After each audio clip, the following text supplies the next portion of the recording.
Hello, everybody. Welcome back to Devils United. We're back with another weekly transfer show discussing all the latest news in the recent week for Manchester United.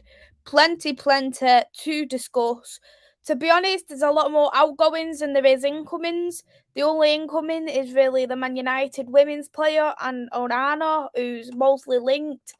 I was kind of hoping we'd have had a here we go by now, but never mind. It is what it is. Hopefully that's going to be the case very soon. But quite a few outgoings ready for Manchester United. We've got plenty to discuss. Looking forward to it. Good evening, Reese. I'm very well, thanks. Hope you are well too. And just as Reese said, hit the like, share, subscribe. Alanga and tell us different positions can get decent move. What's your thoughts on the possible departures? I'll go into them one by one because I am going actually through Alanga and Tellez and also Anana today. So I'll go through them. Gerardo to Barcelona, I'll be also going into. Hey there, Niall. Thanks for coming in. Hope you are well. It is the transfer gossip show, weekly transfer gossip show. We're back again. Hey there, Vincent. Thanks for coming in. Hope you are well. Gerardo, he came from Barcelona. I hope we don't have an oh no again. Niall, is there any news on outgoings like McTominay? And also Donny rumours. I wasn't talking about them, but I'll mention it anyway. So Scott McTominay is linked to West Ham. Not too sure how reliable it is, but I think it'd be a good move for him. Personally, I've been reading about 30 to 40 mil, which is a bad realistically. Donna, another one. He's been linked to mostly the Dutch league. He doesn't want to leave, but he wants first team football. He wants regular football, so he does need to leave.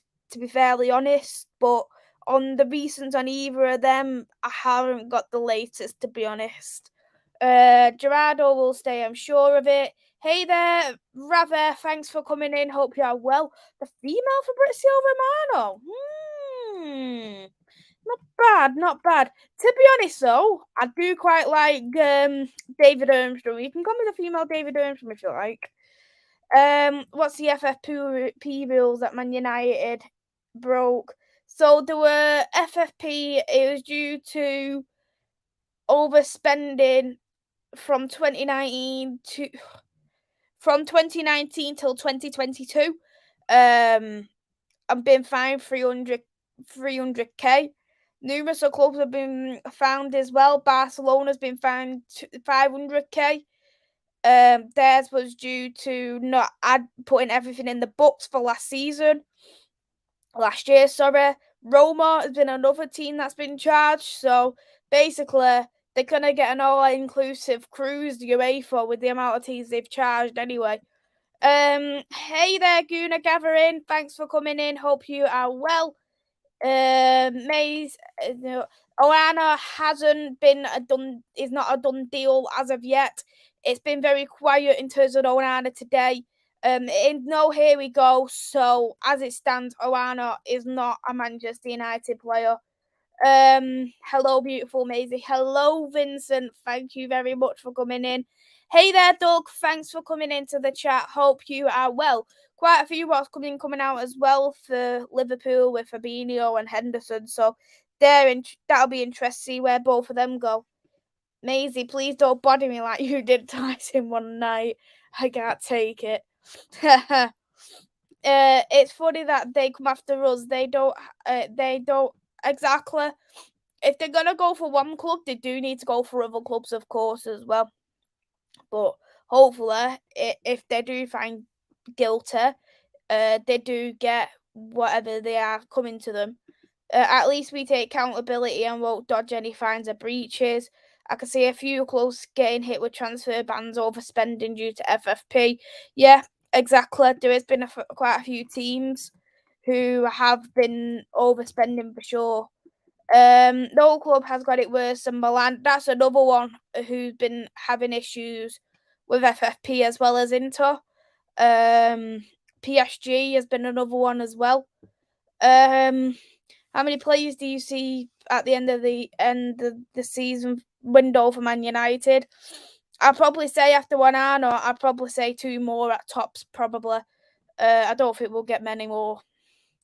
Hey, Football Power Hour, thanks for coming in. Hope you are well.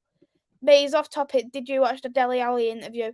I did. It was such a shame. It was really awful to hear. And this is the thing is, so many people are quick enough to jump at a player, quick enough to slag a player off, quick enough to say the worst of the player.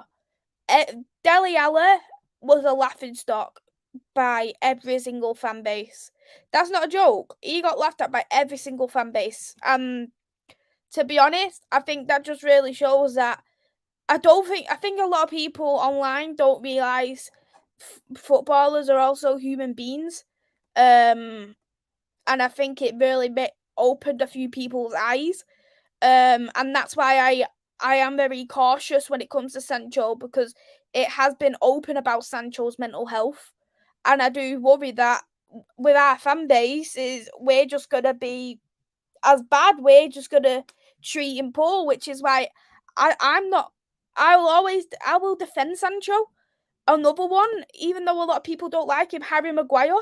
Harry Maguire's had a tough time. He's even had bomb threats. Bomb threats. That is literally how bad this fan base has become over abusing players. And I think sometimes we just need to sit down and realise it is not right to do whatever you're doing. Dislike a player, that's fine. Think a player should be at the club, that's also fine. Slag off the performance, that's fine. But to go to the board of what they are going towards, where they're calling them lazy players, to to body shame them, to threaten them with bombs, to do the way that they're doing, creating scapegoats out of these players, it's wrong in every single way. Absolutely wrong. Very well said. Thank you very, very much, Schooner Gathering.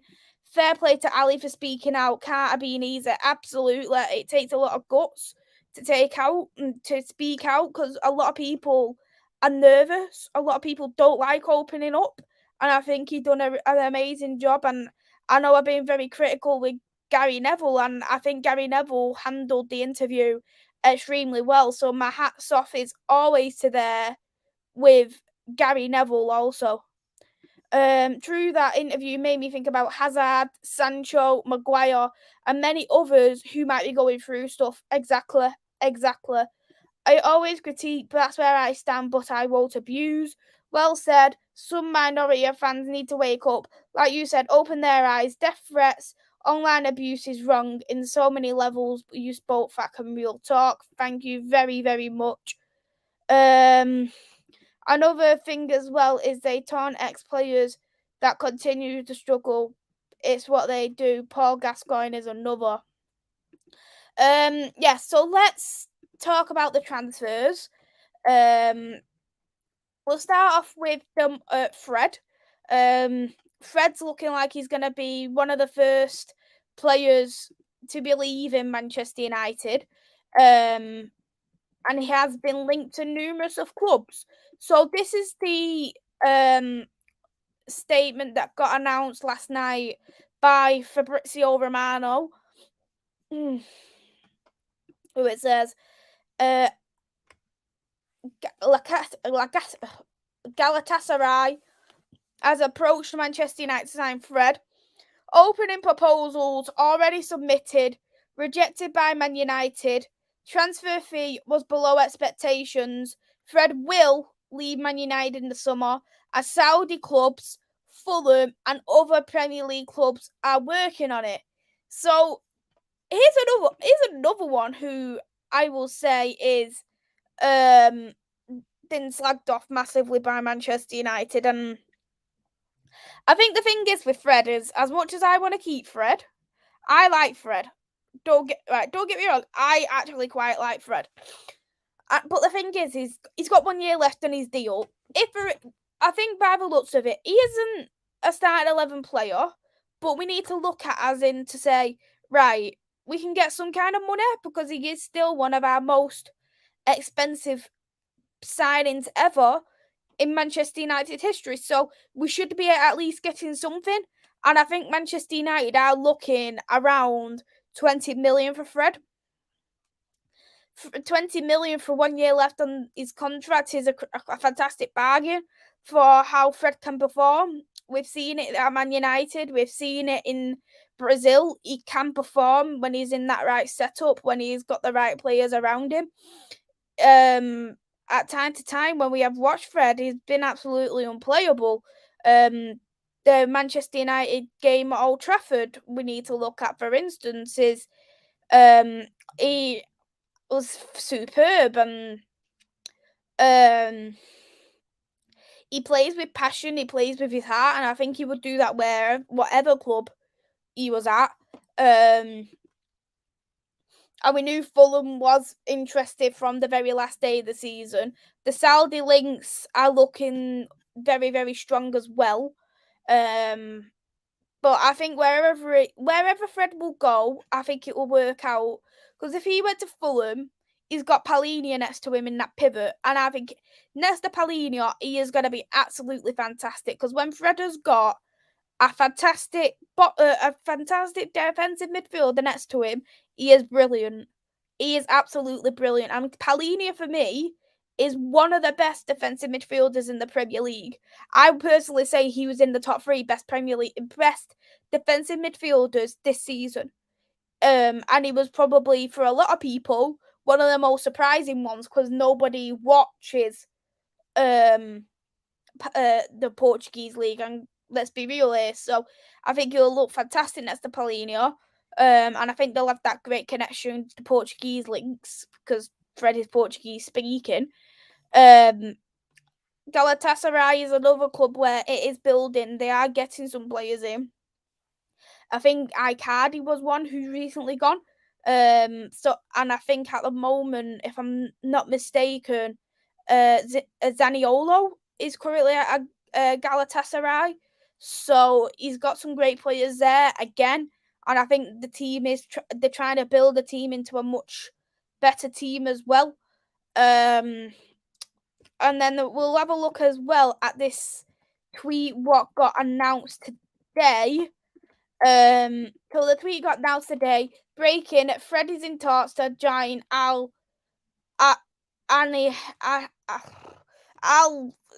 just say Freddie's in talks to sort of join the Saudi League. That's what I'm just gonna say. So I think now we're looking at this because this got announced today. Most likely this is gonna be. I think out of him and Fulham, this and Fulham are gonna be the most likely destinations.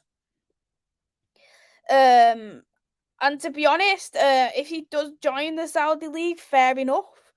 I'm not too big of a fan of the Saudi League where they're taking a lot of players, but from what I've been reading, that is what their objective is to find talents or players coming nearer to the end of the career to join them and to build the league up in itself. So I think for me, he probably would do well there. So it'd just be interesting to see on how he would really do.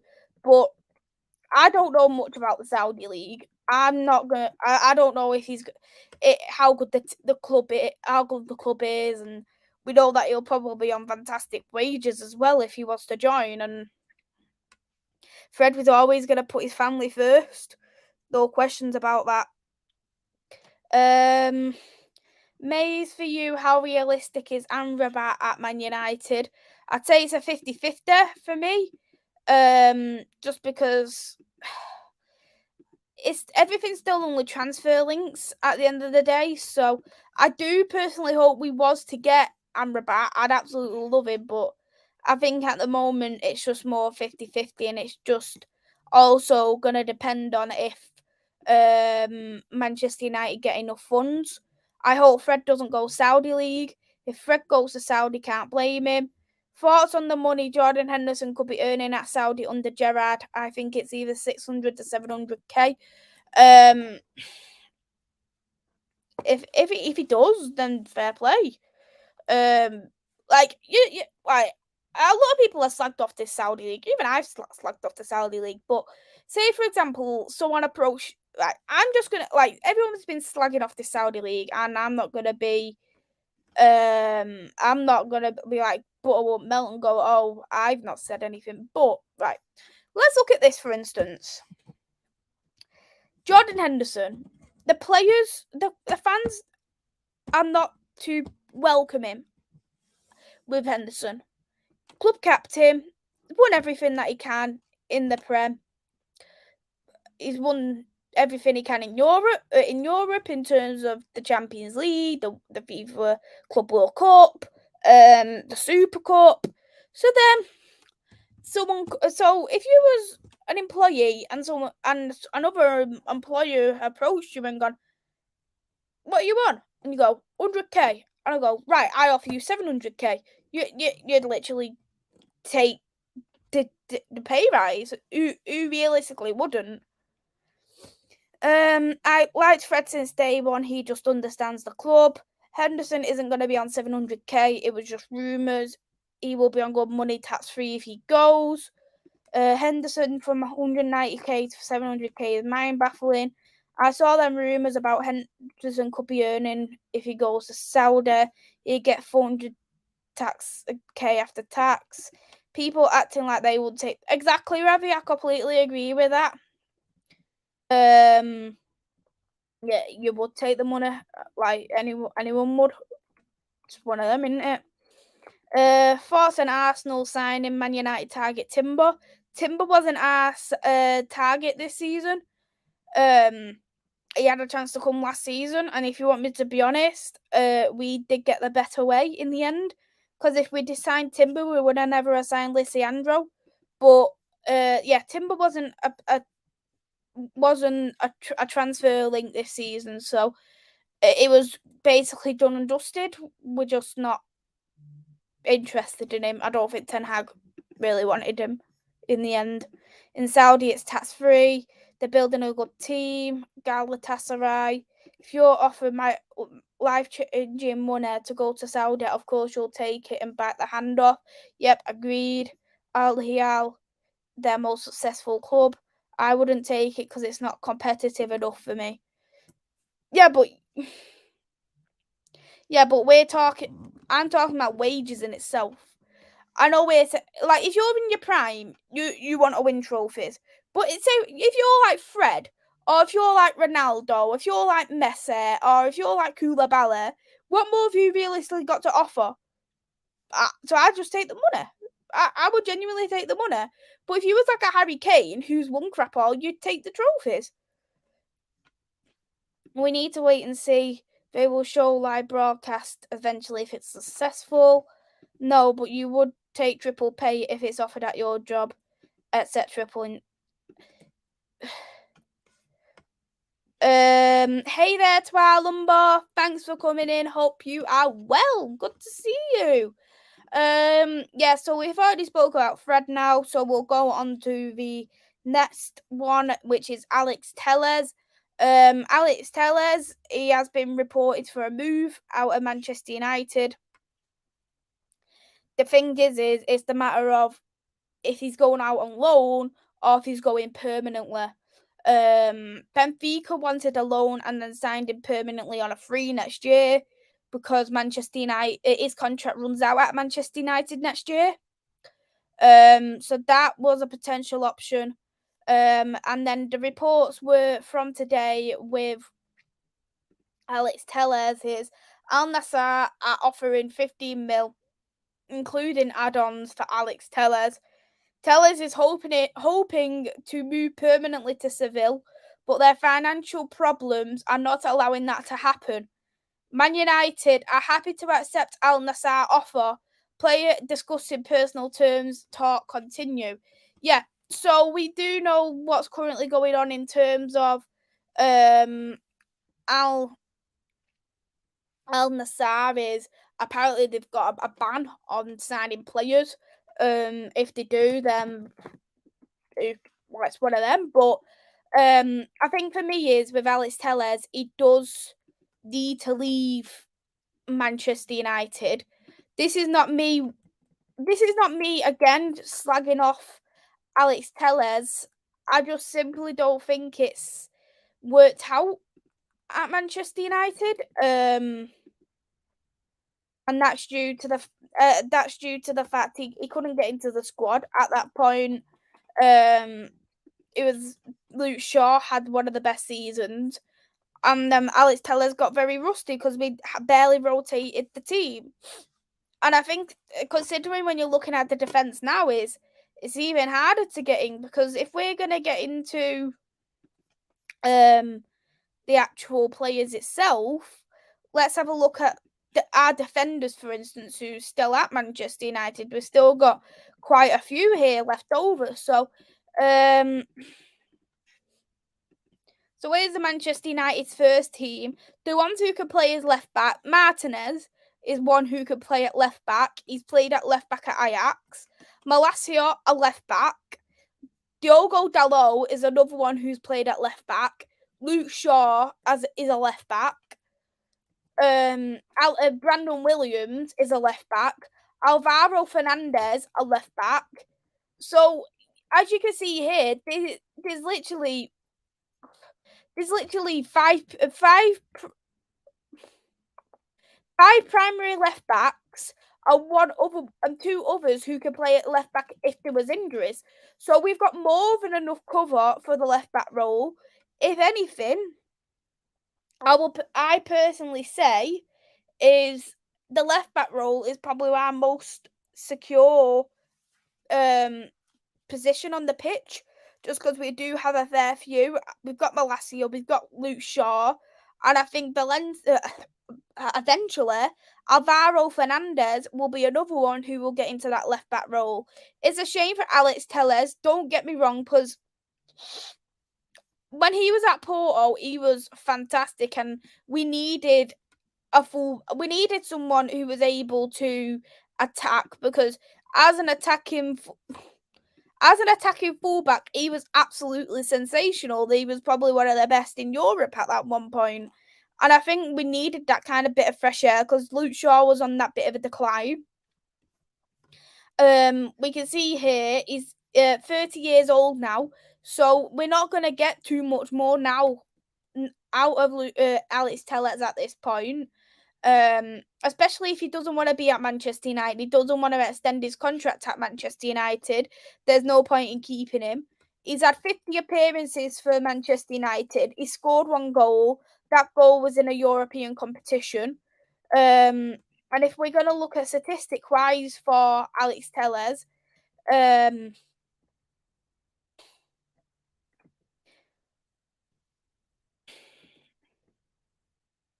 looking at statistically, this is the last game against Liverpool which he played. So most likely that was probably ages ago. That was under the Ragnick era. He had the 0% shooting accuracy, tackles 1 out of 1, duels won 4 out of 7, 40 total pass with an 83 passing accuracy. He played 45 minutes in that game. In terms of the season in itself, he's had a 0 shooting accuracy, 0 goals, 0 tackle, everything's at a 0. So I'm presuming that's something wrong with the app more than anything. But I think for me, it was quite underwhelming, and I think he did have a much bigger future when he first anticipated. But I think because of, as I say, with Luke Shaw becoming better and the squad rotation, because realistically we should have been rotating them both, where Shaw played as the Prem left back and Telles played as the Europa League left back, but that wasn't to happen. And I think Ten Hag done it a lot better this season, where Malacia played more in cup games and Europe, and Luke Shaw played in the Prem. So I think the squad depth I think the rotation has been a little bit better in that role. Hey there, Daz. Thanks for coming in. Hope you are well. I'd rather we sell so we can actually invest in the squad. Mays, what is your view? Will be the strongest midfield to play in the Champions League? It's just, as I say, it depends on the opponent that we are going to be against, first of all. If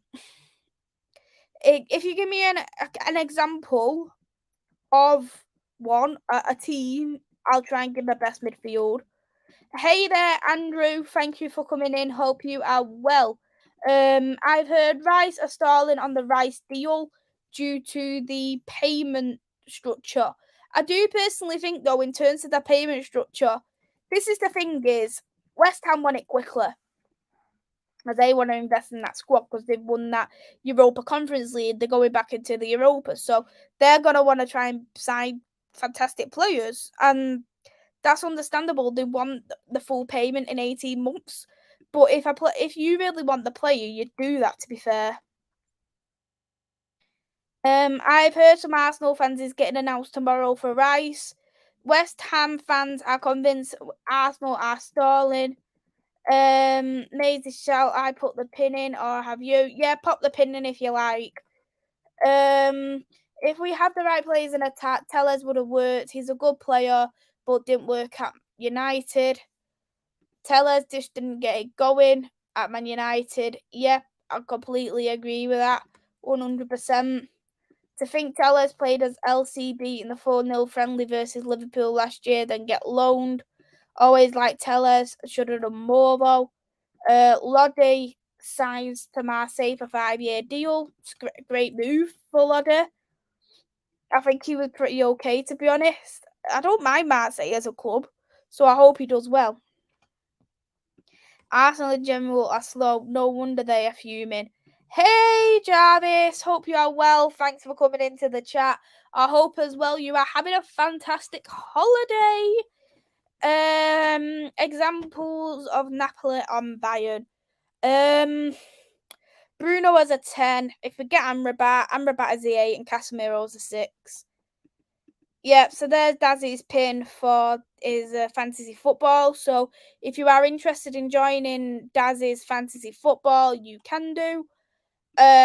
So we'll talk on to the next one now. Is interest from Everton and Forest for Anthony Elanga. So another one with Anthony Elanga.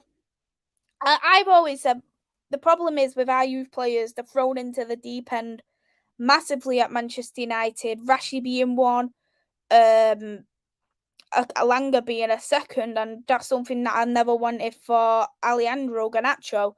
It's a bit of a shame for Alanga because another one who's very overhated, and I don't necessarily think that Alanga is a bad person or a bad player. I just think like at this moment in time, he needs support and he needs guidance to get into the right player, because I think if he was a bad player, I don't think he would have got into that first team under Ralph Rangnick. Because there clearly was spells of him. Don't get me wrong, I think there was probably better people in the academy, better players, but I think if he wasn't ready, I don't think they would have brought him through. But let's have a look at the latest one with Elanga. And that was yesterday. Is Everton will hold direct talks with Manchester United for Anthony Elanga. New rounds of negotiations will take place soon after showing initial interest. There are several clubs keen on the signing Elanga since January. I think for me, with Anthony Elanga, the best thing for him to do is to go to a Premier League club. I do think that he is better than a Championship player, because it isn't the fact like it's his physicality, it's the fact that he needs to get used to the league again. And I think for me with Anthony Elanga, there is several things as he needs to improve in his finishing, and he needs to tidy up a little bit on his game. From what we've been reading, Elanga is around there for around 8 to 15 million. Manchester United was selling for. We only want to sell Elanga. We don't want to loan him out. So I think if we look at this other news article, what had been announced by Nottingham Forest, if I can find it. So, Nottingham Forest are trying to sign Manchester United winger Anthony Elanga this summer. Elanga, though, he can play in the middle. He can also play. He can play as a striker. He can also play on the left. So that's going to be a great move for either both clubs.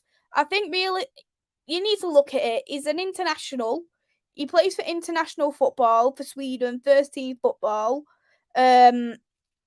He's played in the Champions League. He's played in Europa League. He scored that goal against Atletico Madrid, what kept us in till leg 2 of that Atletico Madrid. So I just think he needs the right team and he needs the right manager to develop him further. If I was going to pick, I would personally say Nottingham Forest would be the better move for him. But it looks like that he is closer to Everton.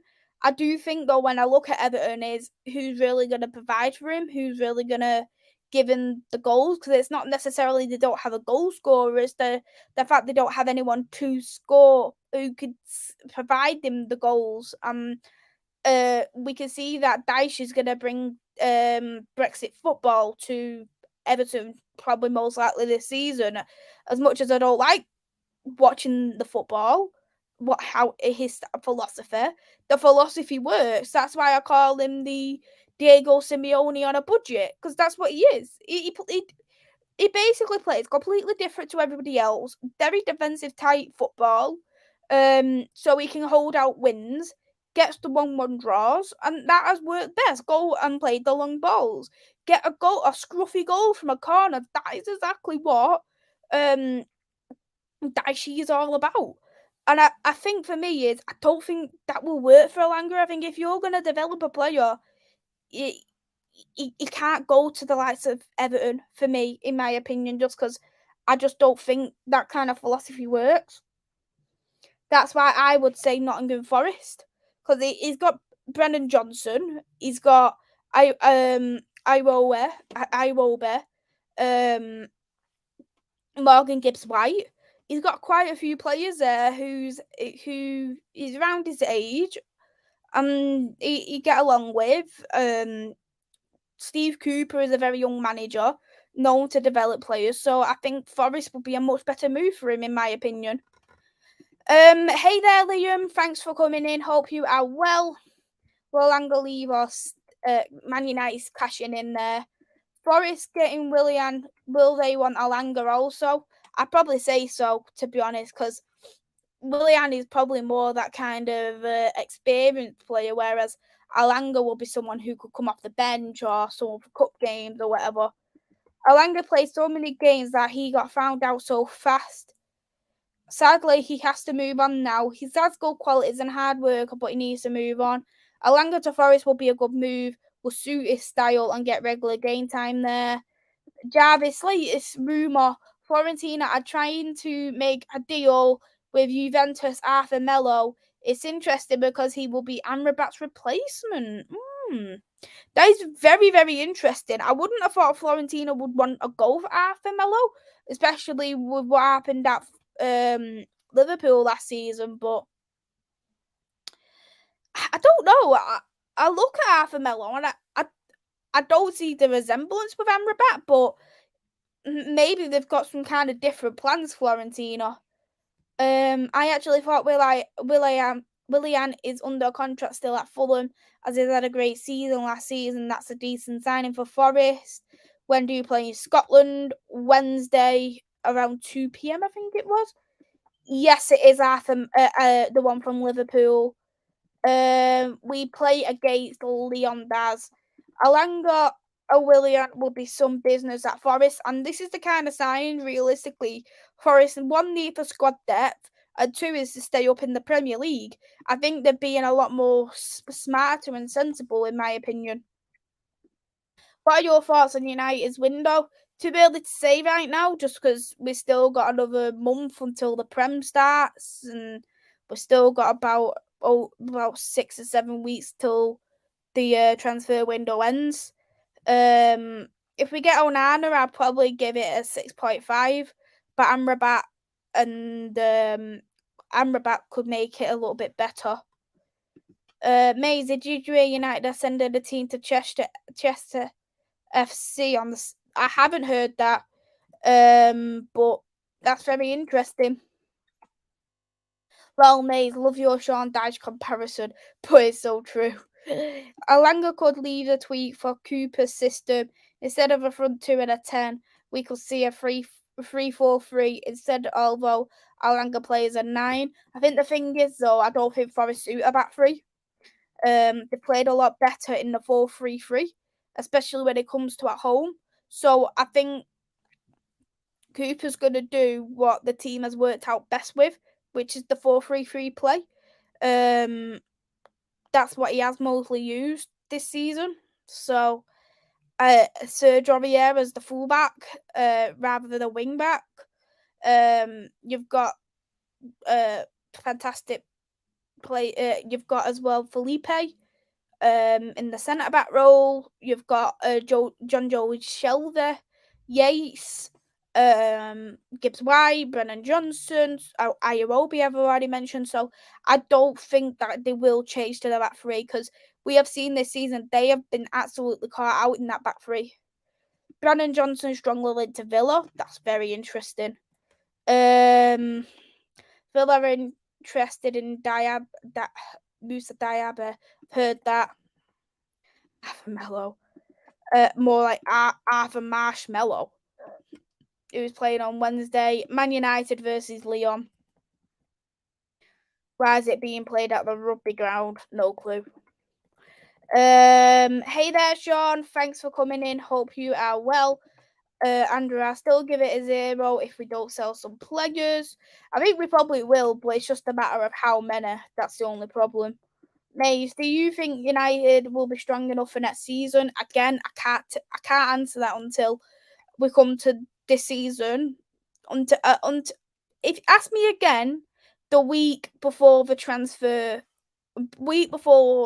starts, because I'll have a better idea then who's joined, who's left. So ask me at the week before the Prem starts, and I'll be able to answer that question a lot easier. Rugby. Here's a thing as well, Niall. If you didn't know, the Manchester United women's team also play at a rugby ground. Leigh Sport Village is actually owned by a rugby club, but Manchester United rent that out. But if you went and looked at the Manchester United women's ground, it does look like a rugby ground. So I don't think it necessarily matters for one game, but if you look at Manchester United women's, they also play at a rugby ground. I do like their squad more balanced. So why is it getting played at a rugby ground? Maisy, for you, how do United stop making silly mistakes in losing? I think it's one of them where we need to tighten up on the defence. I think we can't allow the injuries to get to the better of us, and if we do lose, we can't lose our heads. We've got to try and keep fighting, because a lot of players do tend to stop fighting. How is the transfer, Maisy? Not too bad so far. Thanks for letting me know. At the end of the day, it's a pre-season, not a big deal. I'll show you this now.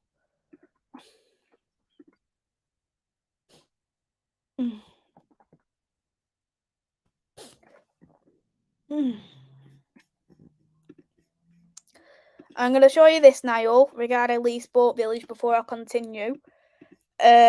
Just a little bit about Leigh Sport Village, about the Manchester United women's team. Leigh Sport Village is a multi-use sport, retail and housing development in Leigh, Greater Manchester. The centrepiece development is 12,000 seats, and it's owned by rugby team Leigh Leopards, Manchester United under 19, under 23, and Manchester United women. The complex also hosts the Amateur Football League, League East, and Amateur Athletic Club Leigh Harriers, who both occupy dedicated facilities on site. Other facilities include Leigh Campus, Wigan and Leigh College, Leigh Centre, which includes a gym, sports hall and swimming pool, Holiday Express in Hotel, Morrison's Wrestling Ring pub, During 2022, it hosted the Women's Euros. So, as we can see here, full name Lee Sport Village, located in Lee. The owner is Lee Village Sport Village Company and the Wigan Council. Has 12,000 capacity. Record is 12,005, which was with the Widnes Vikings versus Castleford Tigers in 2014. So the ones that they've got is Lee Leopards in the Rugby League, Lee Genesis, what was from 09 to 010, Blackburn Rovers reserves from 09 to 2015, Manchester United reserves from 2014 to present, and Manchester United women from 2018 to present. So Manchester United women also do play at a rugby club permanently. How many players do you need? Quite a few players. 2 goalkeepers, centre back, midfielder or two strikers, so we're easily needing 6 players. Are you confident that Ten Hag will keep improving the team and the squad? Absolutely.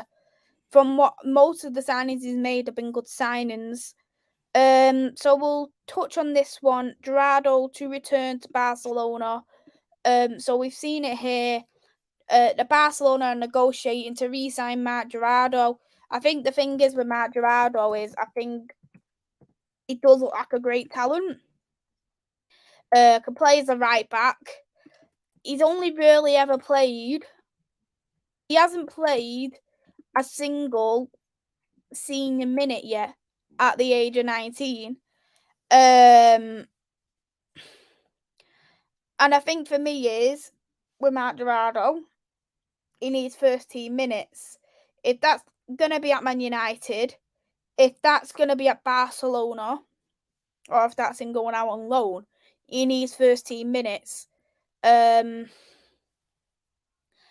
think as well, when you look at Barcelona, they are creating a much younger squad with Fata, Pedro, Gava, their right back who they've got. I can't remember the bloody right back now. Their right back who they've got as well. So they are looking at a much younger squad, and I think if Gerardo was to go to Barcelona, he could be most likely get more minutes. But personally, for me, in my opinion, I don't want him to leave. But I think he does need to weigh his options up. Is he gonna get them minutes at Manchester United? And that's when you look at it, and then he will speak to Erik ten Hag. He'll try to impress Erik ten Hag when it does come to pre-season.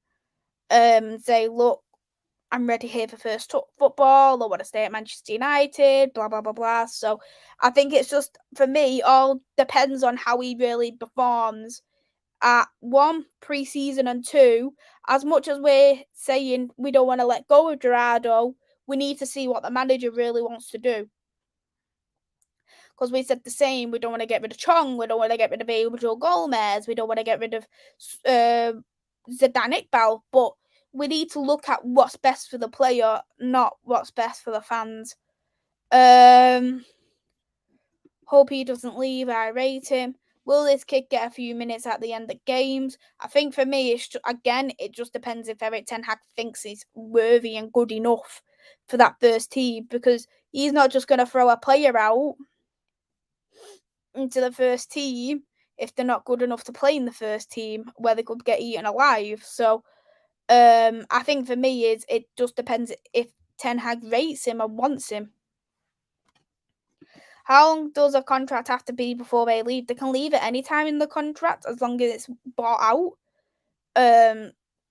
So it doesn't necessarily matter how long a contract is, but if they're going to leave on a free, the contract needs to be at 0 or mutually terminated. Be interested to see how Chong does at Luton. That's a very good show. And speaking about that, we did get 1 million from the sale of Chong. I think for me with Chong is, I don't think, if I'm gonna hold my hands up, I don't think he's Premier League quality. and he's extremely injury prone for me. So it's going to be interesting, but I don't know. I think if he wants to go to a Prem club, I don't think Luton would be the right one, personally, for me, in my opinion. So it will be interesting for sure, but I part of me thinks that he's making the wrong mistake. I don't think he was particularly brilliant at Birmingham, but Birmingham fans will have a much better opinion of him than me, of course. Yeah, you're right. If the kids don't get chances, there's no point keeping him. Exactly. Chung at Luton will be all right. We'll just have to see. So we'll talk about one more outgoing is Palestri loan offers. So Palestra is rated by Ten Hag. He didn't get the minutes that he wanted, but Ten Hag has said he wants to extend his contract. Talks are currently being negotiated with Palestri to extend his contract, and there is a couple of clubs who are interested in Palestri on a loan deal. So it's been announced yesterday. Manchester United want to extend Palestri's contract, then loan him out. Real Betis and Twente are the likely destinations. So Holland or Spain. Again, I don't know what I really make about that. Just because Real Betis and Twente, are they good? Are they good? Potentially. But you need to look at it's not the Premier League. So how is Manchester United realistically gonna know if he's good enough for the Premier League if he is not if he's not playing in the Prem? We don't realistically know how far he's getting. And I'm gonna also show this is with Palestri's CV is he's already had 2 loan spells. So if, for instance, Palestra is to go to another club, this realistically needs to be his final club, because after that he should be breaking into that first team at Manchester United if he is good enough.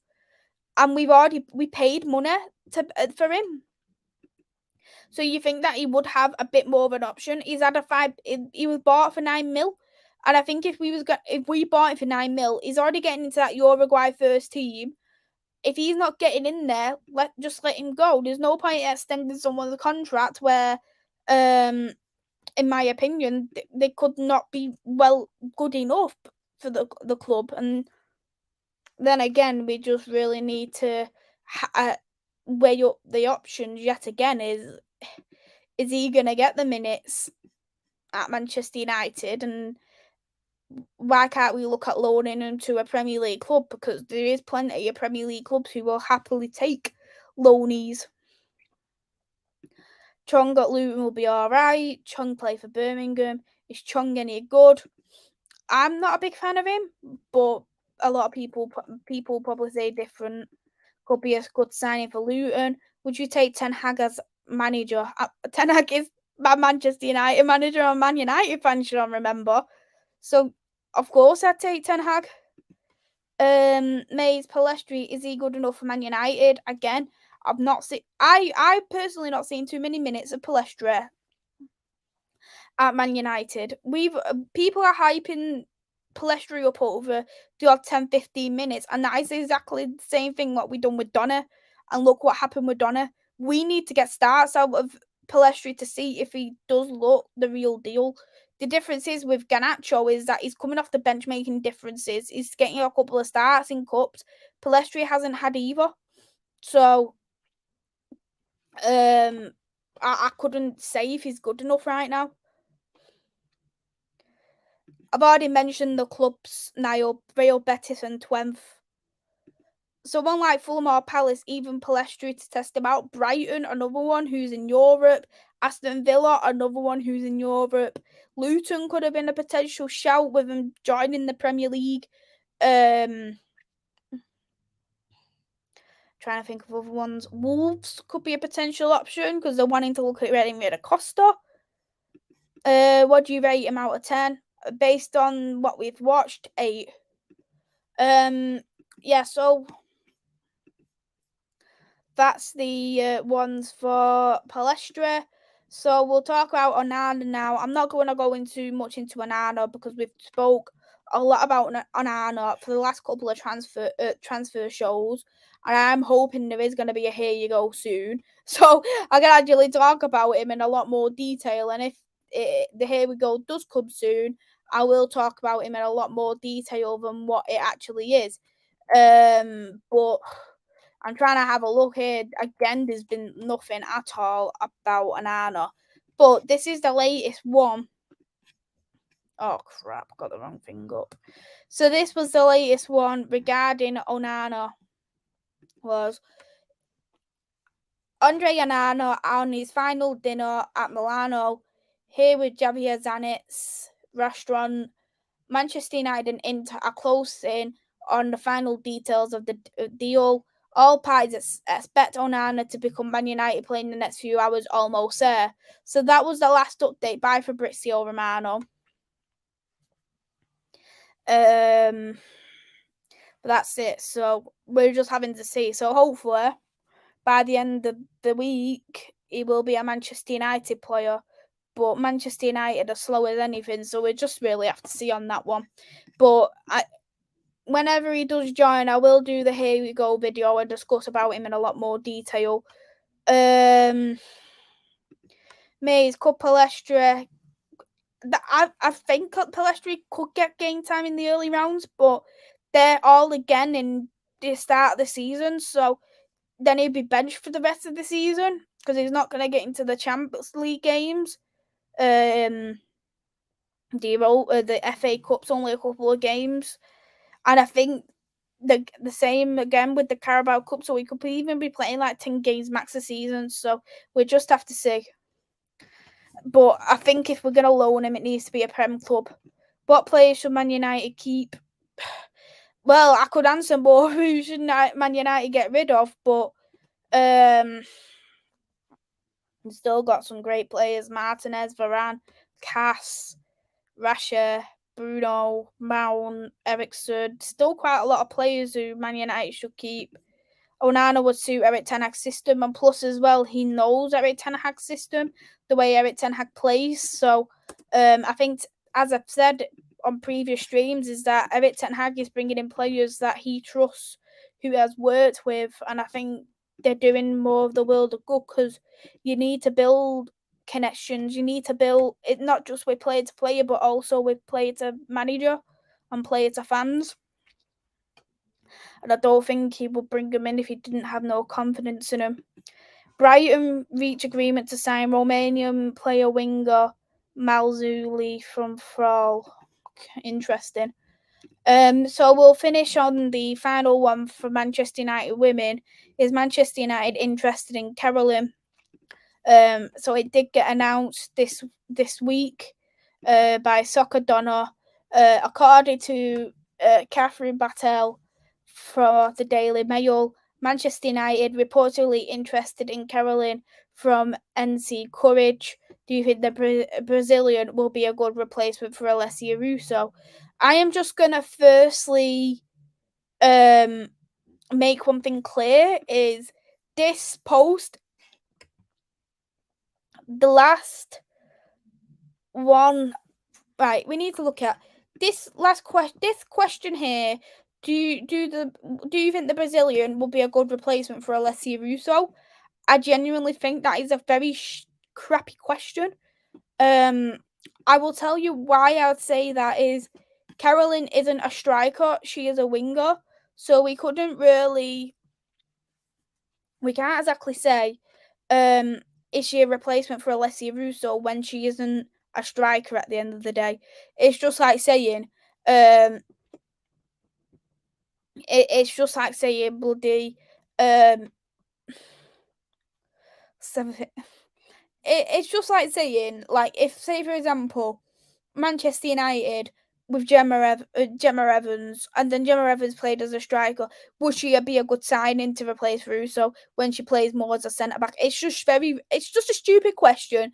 Clearly, to generate clickbaits because Leslie Russo's been mentioned and to rattle Arsenal fans.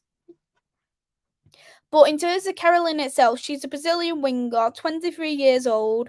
We're gonna have a look here at Caroline. She has played at numerous of different clubs. So she's came at 2016. So she was only very young when she first got into the side. Most of the clubs she's played in are in South America. She went to Madrid. 24 appearances, 5 goals, and then she's doing very well at North Carolina Courage with 24 games, 13 goals. I think that's a terrific amount for a winger. Caroline formerly is a Brazilian professional player who plays at North Carolina in the NWSL and for the Brazil team. In 2018, she was elected the breakout female player by the Brazil Football Confederation, having scored 14 goals in 39 games for Pareto. We're going to look at her stats now.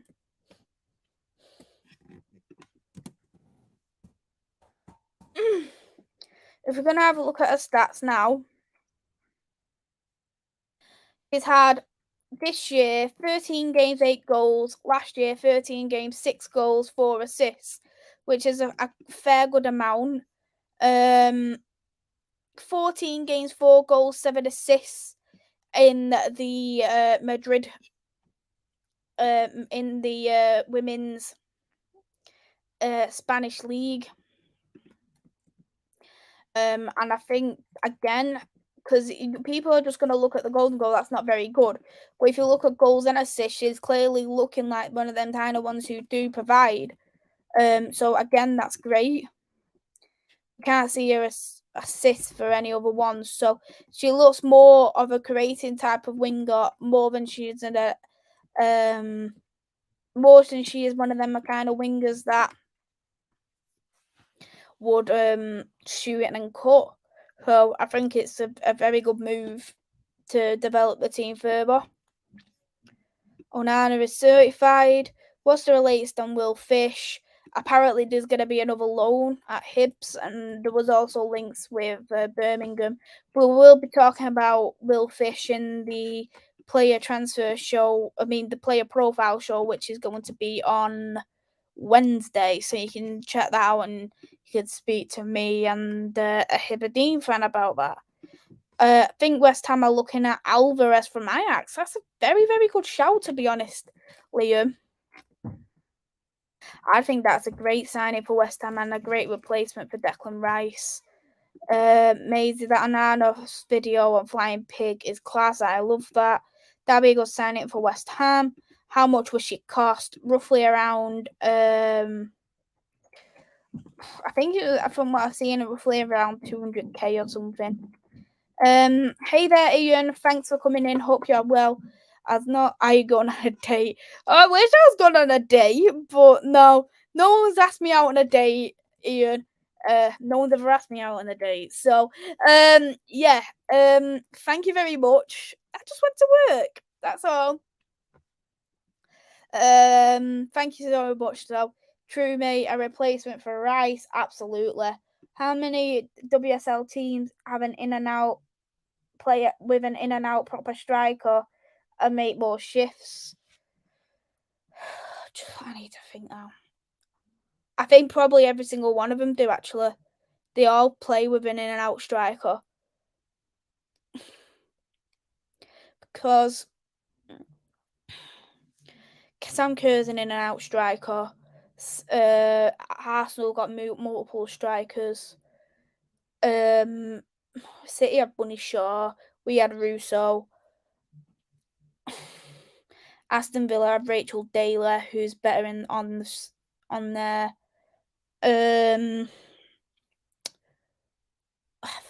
think she called Hannah Benison from Everton. You're really testing me on every single one, to be honest. Yeah, I think every single one do have an in and out striker, to be honest. Rather, I don't think any of them plays a false nine.